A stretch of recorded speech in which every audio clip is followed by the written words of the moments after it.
Remember that time Disney reimagined your favorite ride? I need approximately 100% more Figment. What's his name? Ranger Rick? That guy? You know, the little Ranger Rick guy. Look at our sleek Chevrolet future cars. You're like, ugh, that song gets stuck in my head. Let it get stuck in your head. It's a rite of passage. Okay, I know that you guys love Dr. Grant Seeker, but come on now. Patrick is the one we need to love. Journey into Imagination with Figment is an attraction located in Epcot's Imagination Pavilion, where you go to the Imagination Institute with Dr. Nigel Channing. Eric Idle, who is hilarious from Monty Python, and I adore in Monty Python and the Holy Grail. And then you meet Figment. You've got a Figment! And he's a purple dinosaur, and he's kind of the mascot of Epcot, and he ruins everything. He's like your butthead cousin that like kicks you really hard and eats his boogers. But does he? Does he? Or was he right all along? And it includes the Sherman Brothers theme song written specifically for the attraction called One Little Spark. One little spark of inspiration. So something about creation. Dun, dun, and everything you do. One little spark lights up for you. Now, if I were to sing it, I'd be like, imagination. But Disney didn't hire me to do it, so. The original Journey into Imagination, as it was called, didn't quite make it for opening day of Epcot Center on October 1st of 1982, but it did manage to open in March of 1983. In the original, there was a gentleman named the Dreamkeeper. The Dream Finder, who was a cool man in a strange contraption that flew through the air and gathered inspiration for various forms of imagination use. And he looked a lot like me, not like me. So I have ridden version 1 and 3. I missed the middle one, which it sounds like I didn't miss anything. My least favorite version is Journey into Your Imagination because I've been told that that's what it needs to be. Everyone hates that. Figment was not in the second version of this ride because, I don't know, maybe Imagineers thought that no one cared about Figment. Well, boy did they find out how wrong they were. There were riots, people threw rocks at the windows, someone chained themselves to the door and said, usually you chain yourself to something when you want them to not demolish it. They said, I'm gonna stay here like this 24 hours a day until you demolish this version of the ride. I would be happy if they were reimagining Journey into Imagination, not because I don't like the ride as is, but because it needs some TLC. I'd be delighted to see what they could do with it. I want to see the Rainbow Tunnel. That seemed to be like a big deal and people are obsessed with the Rainbow Tunnel, so why not get it back? If they said they were reimagining it to more of what, like the original or one of the earlier iterations, I'd be all for it. I'm all about Walt's original vision to keep plussing things. So yeah, let's do it. And hey, why don't we go retro, take it back to the original version?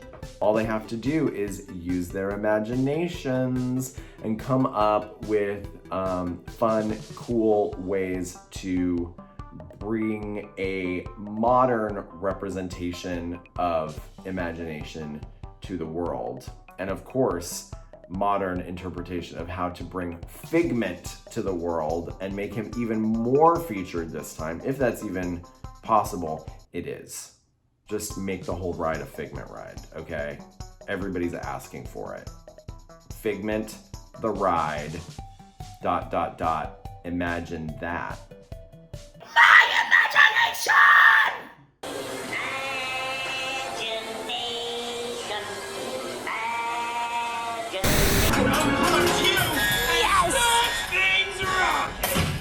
Guardians of the Galaxy Mission Breakout is a thrill ride at Disney California Adventure and it's where Tower of Terror used to be. But it got reimagined because Disney was like, you know, unlike Florida, we could bring Marvel into California, so let's do it. Now it's a thrilling adventure featuring the Guardians of the Galaxy. Just stick to the Mixtape Misfits. It's a way better, cooler name, and it's how everyone knows them. Spoiler alert, it's amazing. I was up in arms. I was tweeting, messaging. I called Oprah. I called all the Bobs from Disney. I called everybody. Now, they didn't all return my calls, but I called them. And I was like, don't you take my Tower of Terror away from me. No, don't do that. Don't make it into an Avengers thing. No. Is nothing sacred? At the time, I hadn't seen Guardians of the Galaxy, so I was like, that does feel like a bold move to re-theme a classic, much beloved attraction after a trendy film featuring what I perceive to be a talking tree and raccoon. That seems like a bold choice, Disney. Bold, Disney, bold. Then I wrote it. And it's fun. Brave, some might say. Some might say it was brave to retheme the Tower of Terror attraction. Well, just like my favorite part of Guardians of the Galaxy is the music on Mission Breakout is my favorite part. The elevator turns into a club, y'all. The elevator turns into a club. Everybody's dancing, passing around drinks. I'm just playing, that doesn't happen. We get to look at Rocket's hands. What's his name, Ranger Rick? What are you guys doing here? Sometimes all it takes to make me giggle is a raccoon paw. And furthermore, I like it when there's different stuff at the different Disney parks around the world. Call me crazy, but I want to go to all the parks around the world and I want to do the same ride at 5+ different properties around the world. I want to do different stuff. So while there's some stuff I think it's staples you need to have at every attraction, you gotta have a train everywhere, you know, but I feel like, yeah, let's retheme it. Let's do something different. So that way when I go to Disneyland, I have a different experience than when I go to Disney World. I love Misfit mixtapes. You'll never believe who just dropped in. Working title. Those of you who have not been paying attention, the name's Rocket, one of the Guardians of the Galaxy. Connecting to our star. Test Track is one of Epcot's most popular attractions where you test a vehicle on a track. Boo! It's actually the fastest ride in Walt Disney World, and the current version has you design your own car and then test it out on the sim track to see how well your car does. Which is not really how actual cars would do this. This is like very unsafe. I signed no waiver. I didn't do anything for it. So you do like efficiency and power, brake ability, handling, something like that, something with brakes. Test Track was like the first real thrill ride that came to Epcot. And Epcot was kind of lacking that, you know. Nature. Is that efficiency? Opened in the 90s as a way to capitalize off the popularity of the crash test dummies. And I'm not talking about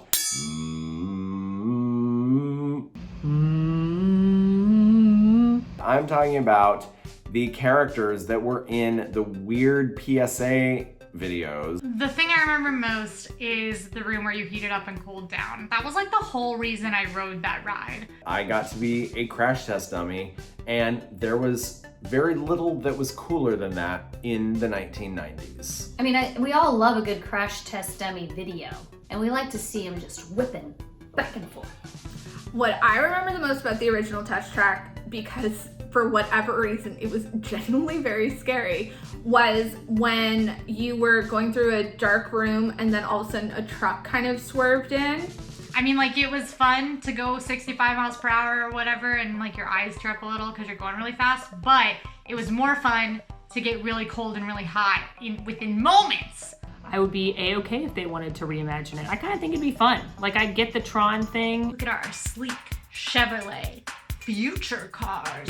And it's fun to design your own sim car, but like, let's mix it up a notch. I think an actual Tron in Magic Kingdom, so you can get rid of this like B-rate production now, and let's get the original back in there.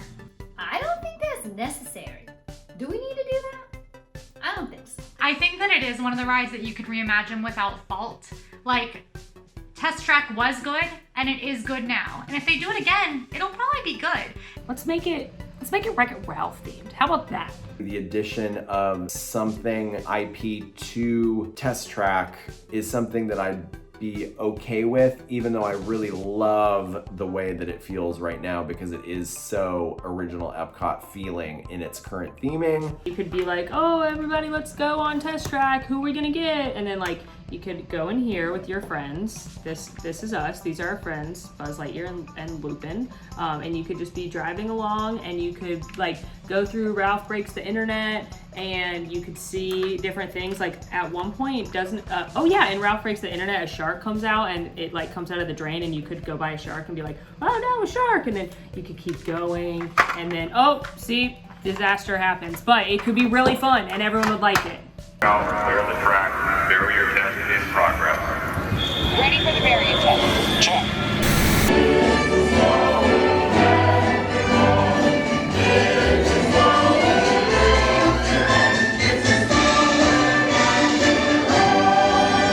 It's a Small World Magic Band, because I'm a real fan. Love it. It's a Small World is a classic Disney attraction. It debuted at the 1964-65 New York's World's Fair. Walt Disney and his team partnered up with PepsiCo and UNICEF to make a boat ride about children of the world. And Walt Disney brought it to Disneyland.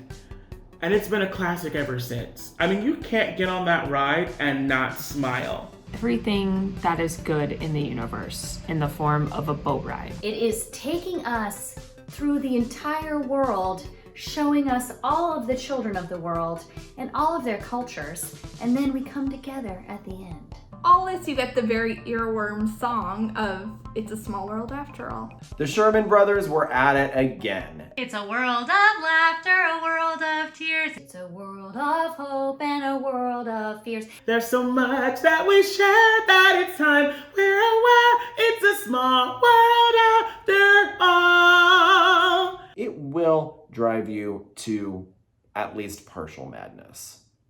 But you know what I say? Don't fight it. Sing along! It's a small world after all. It's a small world. That was stuck in my head for the rest of the week. It's a small world after all. It's designed by Mary Blair, and I can't curse on this show, but you know what I meant. She's awesome. Mary Blair is a Disney legend. She also did concept art for Cinderella and Peter Pan, and she was like a color wizard. Like, she would put colors together that no one else, like, people were like, orange and blue, are you crazy? And then it would work and be beautiful. She had a very unique style of drawing herself. It's so quintessentially Disney at this point that that is the one thing where I could understand where people were a little concerned with the Disney characters that were going into Disneyland. So in Disneyland Resort, they did decide to add Disney characters to the ride. Carved into animatronics of the Small World variety, like of the Small World design, the Mary Blair-esque look. And they're kind of hidden amongst the other children in the countries they would be in. Like, you thought to yourself, can they make It's a Small World better? People were furious. No? They did not want Lilo and Stitch in Hawaii. They were probably more mad about this than any change that I can think of in Disney parks history. Again, I'm a part of the committee to resist change to classic Disney attractions. And I'm there, you know, like I said, I'm a representative of, and so I was up in arms. I'm not gonna lie. I was kind of irritated with the idea. I was like, well, what does that mean? At first, I definitely was like, how dare you touch It's a Small World? That is a classic. Walt worked on that. Walt Disney himself.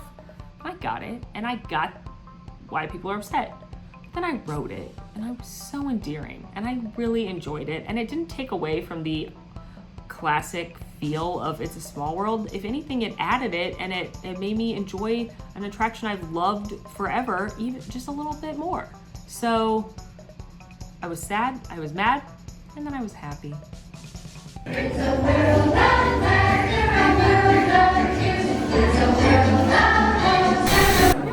My name is Patrick, and I'll be your chief flight attendant today.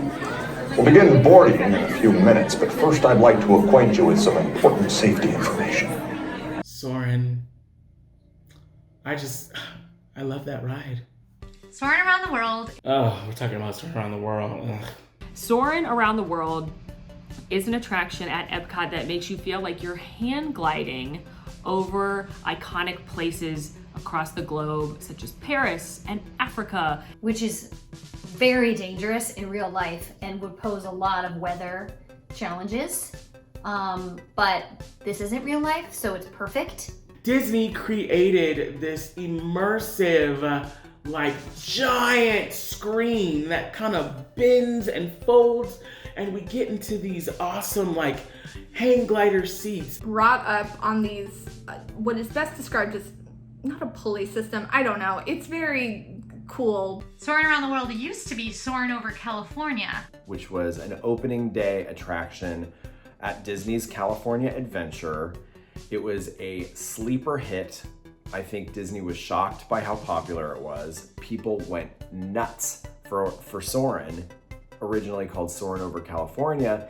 And it took you through famous places and iconic places in the state of California. So you went over like orange groves, you went over the mountains where they were skiing, and I always watched that one guy like do a jump and then bite it. Anyone else guess what I'm talking about? The soundtrack that was composed for it is one of my favorite Disney ride soundtracks by far. I have fond memories of Soarin' over California, and I like to say that I like that one better. However, I think that I might be a liar and a faker. The reason I liked the original Soarin' over California version better is because it didn't involve as much CGI. Like now it's a little bit too much of a pop-up Book of Dreams. They'll make like a whale jump and that's what like transitions you to the next scene, or they'll like a bird will fly by and then you're in the next place. Soarin' over the world. The concept is great. Yes, we're going to different parts of the world, but it just cannot compare to Soarin' over California.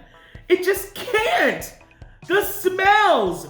My favorite smell of all was the orange groves. I think that's everybody's favorite part because whatever they put in that orange smell. I don't know where they got them oranges from, but can y'all tell me so I can go get a bag of them oranges? They sell it at the co-op at Disney Springs. Now, the way I think of the shoe thing, that everyone takes it off in California versus in Disney World. I know you want to relax and enjoy Soarin' over California, but taking your shoes off is for home time, okay? Not theme park time. If you have a flip-flop or a sandal that you can just slide your feet out, fine. I assume your feet don't smell that bad. If you've got sneakers and socks, and you've been sweating as you walk around Epcot all day, and you want to take the time to peel off your socks and stuff it into your sweaty shoe, and then sit on this attraction with your feet dangling in front of me. Maybe I'll try it once. Maybe on my birthday as a special treat. You are an actual monster. Nope, never gonna do it. My favorite part of either part of Soarin' is that it is the only Disney attraction that I have been on that every single time I go, and I am lucky enough to get to ride these rides a lot, every single time I ride Soarin', it ends with everybody clapping. It is so magical. It happened 2 days ago when I went. I teared up as if I hadn't heard it before, but there's something about Soarin' that is so magical that as it descends, people clap, and it renews the magic in my heart every time it happens. All of these attractions are favorites for many, and they were reimagined in a pretty major way at some point. And I think they were successful almost all of the time. There was a bumpy road there with Figment, but it's still great now, even if that weird middle one was weird. I will always be one of those people that prefers the original version because A, I like old things, and B, I get emotionally attached to inanimate objects all the time. I think I want back Journey into Imagination so I can see what all the fuss is about the rainbow tunnel and the dream finder. Because it sounds cool, and I think, just maybe, it might be the one little spark that makes me like Figment. I want Lumpy back. I want Lumpy back. I would pick Test Track. Give us back Soarin' over California so that we can smell the oranges, or at least just sell the orange spray in the gift shop when you get off the ride. Two tiny wings, eyes big and yellow, horn austere, but a lovable fellow. From head to tail, he's royal purple pigment. And there, voila! You've got a Figment with just that spark in me and you. Hey everybody, Molly here. Morgan and I are loving that you're enjoying RTT, so make sure to like and subscribe and ring that notification bell so you know when new episodes come out. Want more RTT? Click over here for a playlist of every single episode. And if you want more AllEars, click over here for a video of me doing everything in Epcot in just one day. Thanks for watching.